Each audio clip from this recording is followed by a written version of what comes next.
Hey guys, welcome back to another video. So today what I would like to talk to you about is my experience playing my first BioWare game ever, and also my first time playing this game, which is Mass Effect Legendary Edition.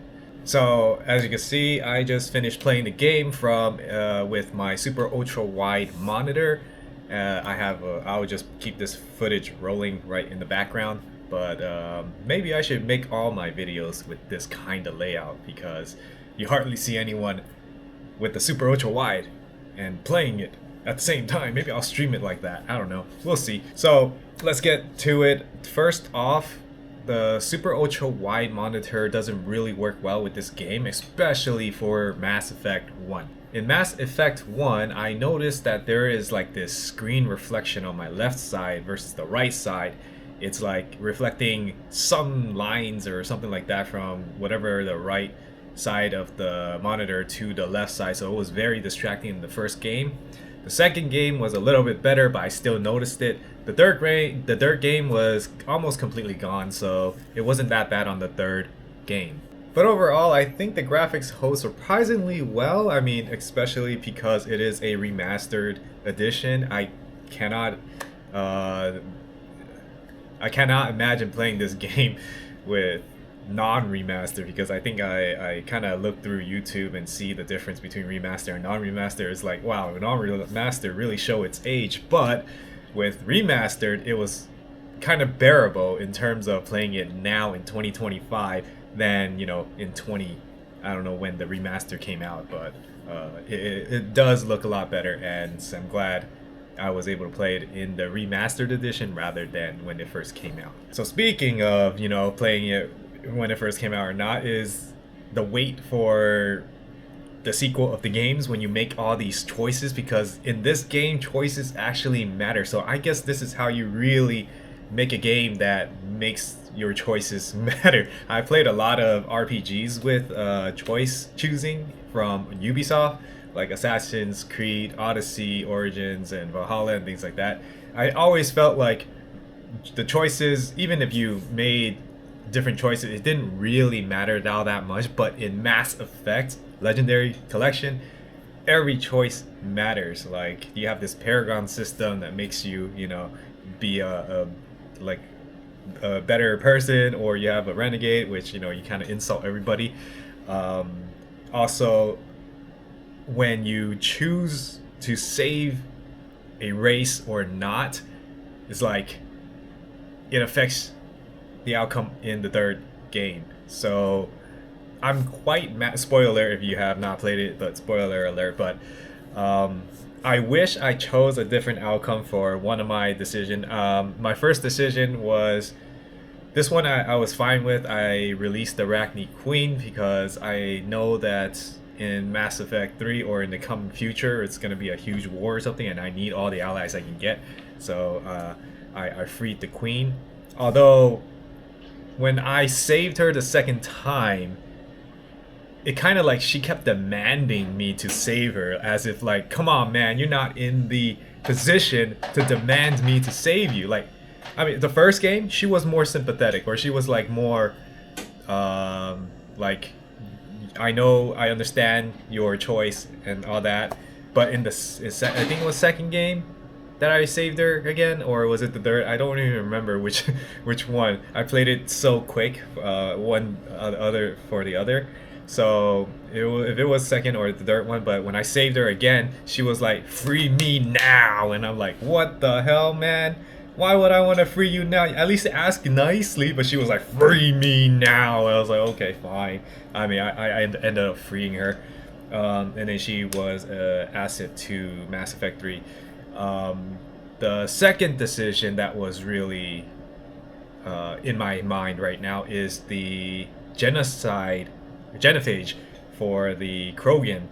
I chose to destroy the medicine or the cure, and that I really regret that. I mean, in Mass Effect 1 it kind of felt like everybody was saying to destroy that phage, or the genophage, and personally me, I was thinking like, in the future I think we're gonna need all the allies we can get, and I wanted to save it. right? But then everybody in the game, they're saying like destroy it, and I was like, okay, I'm just gonna go with what the game tells me.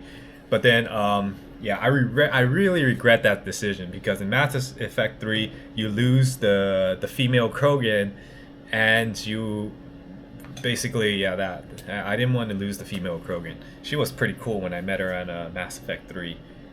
Also, I have to admit that Mass Effect 1 for some reason felt a lot boring to me than 2 and 3. Even though I think it's probably the same gameplay, but I think it's because I chose a soldier in Mass Effect 1 while I chose infiltrator in 2 and 3 because of the stealth, and yeah, I kind of feel like being stealth could allow me to get into position without being scared, because I really don't like pressured games, or like something that's scary, or something that has like a time frame or something like that. I really don't like playing that, and without the stealth, it's like I have to get under cover quickly, or I'll I die when people are shooting at me, or all of a sudden you see enemies start shooting at you and you weren't aware of it, and then then things go bad. But with stealth, at least when I get shot once, I'll hit the oh crap button, and then they'll lose line of sight, and then I'll look where the enemy is, then I know where it is, then I'll go in the cover, and then I can, kind of release some of that stress for that instant fight right there. So yeah, well, Mass Effect 1 didn't really do it for me, and then I was like searching online, like typing I find Mass Effect 1 really boring, and a lot of people say like if you find Mass Effect 1 boring, then you'll find 2 and 3 also boring. But then I found that 2 and 3 was actually much better. So Mass Effect 1, I just played through the story without side quests or without any romances, which I regret now that I finished the game, because well, I'll get to that later. But yeah, Mass Effect 1 I finished so quickly because I didn't enjoy the gameplay. But for 2 and 3, I kind of did everything. So for 2, I did all the side quests, I did all the romances, I did all the trust mission and things like that for your allies. And for 3, I got the military strength all the way to like over 7,000 or something like that. Well, it was maxed out. So I did enjoy those 2 games, but for the first one, I didn't. So, yeah, going back to the romances, which I also didn't like, because I chose Miranda as one of my romances, because in Mass Effect 2, like, she was the first woman that appeared that was somewhat attractive. But then I did not know that you weren't going to have her for Mass Effect 3. If I knew that I was going to have someone throughout the entire series of all 3 games, I would have chose that person to play with me for the entire series, like Tali.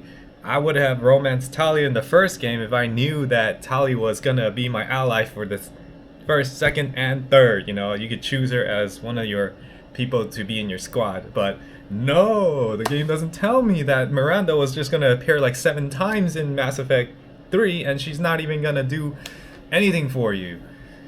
But yeah. So going back to when I was talking about horror games at first, so Mass Effect 1 and 2 was alright. It wasn't too scary. I just don't like grotesque things. I get scared very easily, and Mass Effect 3 kinda scared the crap out of me.